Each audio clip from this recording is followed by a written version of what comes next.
अजमेर शरीफ जैसी जगह बड़ा एहतमाम हो रहा है बासित साहब वहाँ पे। हाँ, बड़ा एहतमाम हो रहा है कि मोदी साहब की 17 सितंबर को जो है उनका जन्मदिन है तो उसको मनाया जाए।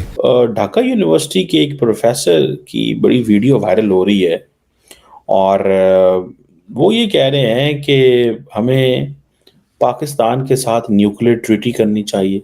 ये जो प्रोफेसर साहब हैं या तो इनका दिमाग घूम गया है या फिर ये कि इन्होंने कुछ ऐसी चीज को वो कहते हैं ना कि भाई क्या कौन सा वाला किया है। अजमेर शरीफ में अब बड़ी ज़बरदस्त एक देग पकेगी जी मोदी साहब के ऑनर में और उसको तकसीम किया जाएगा और मोदी साहब की ज़िंदगी में जो है उनकी ज़िंदगी के बारे में उनके दुआएं की जाएंगी कि अल्लाह ताला या उनका भगवान जो है उनको लंबी ज़िंदगी अता करे। वो कहते हैं जी हम गौरी मिसाइल जो हैं वो बांग्लादेश के बॉर्डर पे लगाएंगे। इंडिया बांग्लादेश को न्यूक्लियराइजेशन करनी चाहिए ताकि वो इंडिया को डरा सके। बांग्लादेश पे कब्जा करना होता इंडिया ने तो वो 71 में कर लेता। वो बेचारे अपनी मर्जी से वो इनको आजादी दिलवा के और फिर वहां से वो निकला है। मसला ये है कि ये मदद उस मुल्क से मांग रहे हैं जो खुद मदद मांग रहा है। अब पाकिस्तान तो खुद कौन सी मदद देगा। पाकिस्तान का जो न्यूक्लियर वेपन है इसको हमने मजाक बना दिया या पाकिस्तान के न्यूक्लियर प्रोग्राम को मजाक बना दिया। ये जी इस्लामिक बॉम्ब है। भाई नहीं, ये इस्लामिक बॉम्ब नहीं है। आप एक तरफ से बांग्लादेश की क्या मदद कर सकते हैं और वो कंट्री बांग्लादेश की मदद क्या करेगा जो खुद IMF के सामने नाक रगड़ा है। ये इस किस्म के कैरेक्टर जो है ना, ये इस तरह के, या जैसे वो लाल टोपी लाल रुमाल लाल टोपी, वो भी सुबह जो है वो बंदूक पकड़ के तैयार हो जाता है कि मैं गजवा हिंद करने जा रहा हूं, तो बीवी पैसे पकड़ा देती है जाके 1.5 किलो दही ले आओ। नमस्कार दोस्तों, चैनल पर आपका हार्दिक अभिनंदन है। दोस्तों, हम भारत के यशस्वी प्रधानमंत्री श्री नरेंद्र मोदी को अपनी चैनल की तरफ से और अपनी तरफ से हार्दिक शुभकामनाएं देते हैं उनके जन्मदिन के लिए और ईश्वर करे वो स्वस्थ रहें, सुरक्षित रहें और देश को आगे बढ़ाते रहें और देशवासियों को उनका जो है लाभ प्राप्त होता रहे, उनके स्किल्स का, उनके मैनेजमेंट स्किल्स का, उनके एडमिनिस्ट्रेशन स्किल्स का। दोस्तों, इसी कड़ी में क्या हुआ है कि जगह जगह पर मोदी जी का बर्थडे मनाया जा रहा है डिफरेंट तरीके से।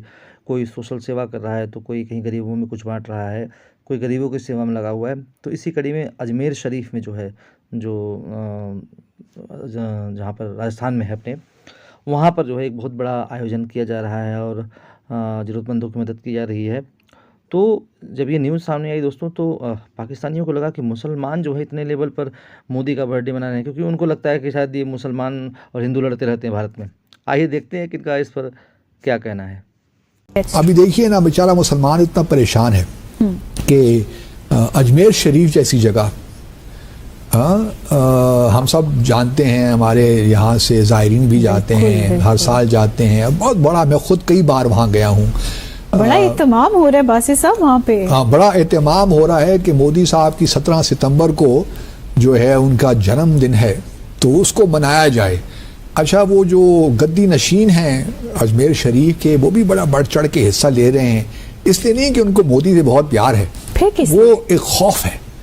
वो आजकल भारत में एक और बड़ा चला हुआ मामला कि वक्फ बोर्ड जो है ना, जो ज़मीनें हैं वो उनसे वापस लेने के चक्कर में है। तो मुसलमान अब डर गया है और अजमेर शरीफ में अब बड़ी ज़बरदस्त एक देग पकेगी जी मोदी साहब के ऑनर में और उसको तकसीम किया जाएगा और मोदी साहब की ज़िंदगी में जो है उनकी ज़िंदगी के बारे में उनके दुआएं की जाएंगी कि अल्लाह ताला या उनका भगवान जो है उनको लंबी ज़िंदगी अता करे। तो मैं बाज़ वक़्त भारत के मुसलमानों से मुझे ताज्जुब होता है, लेकिन दूसरा पहलू से मैं देखता हूँ तो मजबूर भी हैं बेचारे, और क्या करें। मजबूरी में इतना बड़ा स्टेप उठा रहे हैं। हालांकि एक वक्त था कि मोदी साहब जब इंतखाबात लड़ रहे थे ना, तो जो मुसलमानों की खास टोपी होती है ना, नमाज पढ़ते हुए हम पहनते हैं, स्कल कैप, वो उन्होंने पहनने से इनकार कर दिया।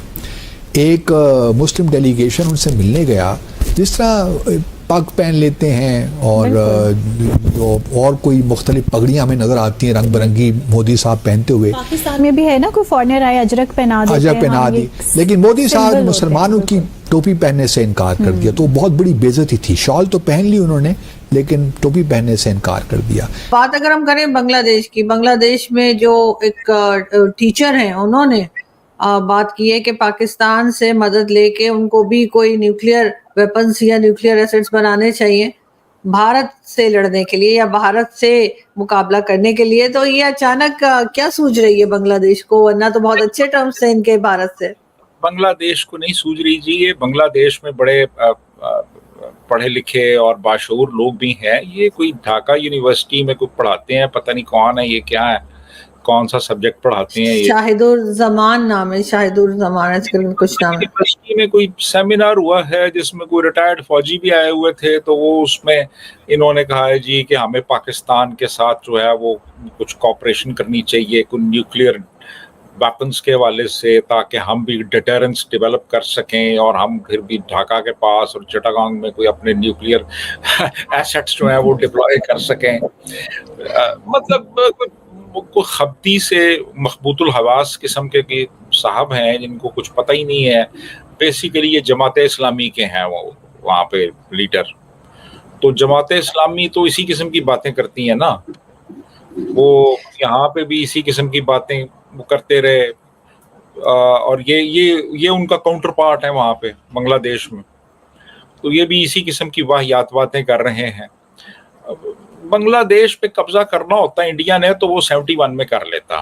वो बेचारे अपनी मर्जी से वो इनको आज़ादी दिलवा के और फिर वहां से वो निकला है।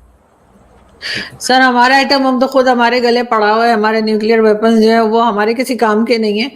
हमने खुद वो जो कहा जाता है कि डॉक्टर कदीर खान जो है उन्होंने इधर उधर से फॉर्मूला चोरी करके कि क्या कुछ करके चोर बाजार से सामान लाके बना दिया। तो आखिर इनको सूझ क्या रही है बांग्लादेश वालों को? मुझे हैरत ही हो रही है कि क्या कौन सा फायदा दिया पाकिस्तान को न्यूक्लियर वेपन ने जो ये सोच रहे हैं कि ये भी बना ले और इनका भी भला हो जाएगा। वो मैं आपको वही बताऊं कि ये सिर्फ एक बंदा है फिलहाल, इस तरह के और भी होंगे, इस तरह के और भी होंगे। तो ये इस तरह के बंदे हर जगह पे होते हैं। यानी मैं आपको बताऊं कि एयरफोर्स का एक ग्रुप कैप्टन एक महफिल में मुझे मिला, एक फैमिली गैदरिंग में, मेरे रिश्तेदारों का वो रिश्तेदार है। तो वो कहता है जी कि मेरा एक और भी कजन था वहां पे, वो फौज में ब्रिगेडियर है। तो उसको कहता है कि कोई पॉसिबिलिटी हो सकती है कि हम इंडिया पे एटम बम गिरा दें। तो वो भी चौंक गया, मैं भी, सारे कि यार ये ग्रुप कैप्टन लेवल का बंदा, दाढ़ी वाड़ी रखी हुई थी उसने, ये क्या बात कर रहा है। तो मैंने कहा जी हम तो गिरा देंगे, तो उसके बाद फिर क्या होगा? तो उसके बाद क्या होना है जी, ये कह रहा है। मैंने कहा जी उसके बाद जो होगा ना वो आपके फरिश्तों के तस्वर में भी नहीं है। हैप्पी दिवाली शुरू हो जाएगी। कर रहे हैं जो आप बातें कर रहे हैं, तो आपको कुछ अंदाजा है कि आप क्या बात कर रहे हैं? आपको कोई आइडिया है कि आप क्या बात कर रहे हैं?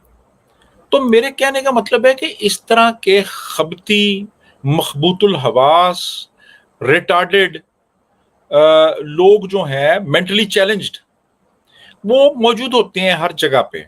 तो ये भी कोई इसी किस्म का कैरेक्टर है, ये शायद उस जमान जो है ये। और इसने एक छोटा सा सेमिनार था जिसमें कोई रिटायर्ड फौजी आए हुए थे और कुछ और लोग भी थे वहां पे, और ये कोई उस सेमिनार में इसने कोई इस तरह की बात कर दी। तो अब वो हमारा मीडिया थोड़ा सा, बल्कि कुछ मीडिया उठा रहा है इस चीज को, हालांकि इसकी कोई अहमियत है ही नहीं है। यानी ये ऐसे ही है कि जैसे वो थे ना यहाँ पे वो जो नवाए वक्त अखबार के थे, वो हमीद निजामी टाइप लोग, जी मुझे बम पे बिठा के तो मुझे आप इंडिया भेज दें, मैं चला जाऊंगा। कहा था उन्होंने? हाँ जी, उन्होंने कहा था जी मैं एक बम ले, एटम बम, उसमें मुझे बिठाएं तो उसको फायर कर दें इंडिया की तरफ, मैं ऊपर बैठ के जाऊंगा। ये इस किस्म के कैरेक्टर जो है ना, इस तरह के, या जैसे वो लाल टोपी लाल रुमाल, लाल टोपी, वो भी सुबह जो है वो बंदूक पकड़ के तैयार हो जाता है कि मैं गजवा हिंद करने जा रहा हूं, तो बीवी पैसे पकड़ा देती है, जाके 1.5 किलो दही ले आओ। ऐसा ही है। चाहे वो उधर जाने के, वो फिर चला जाता है दूध दही की दुकान पे, वहां से 1.5 किलो दही लेके आता है, घर ला के लस्सी बना के पी जाता है। अब ये इस तरह के कैरेक्टर्स तो होते हैं हर जगह पे, जो इस तरह की बातें करते हैं, जिनका ये एक खास अंदाज है। दोस्तों, पाकिस्तानियों को सुनकर हंसी आती है।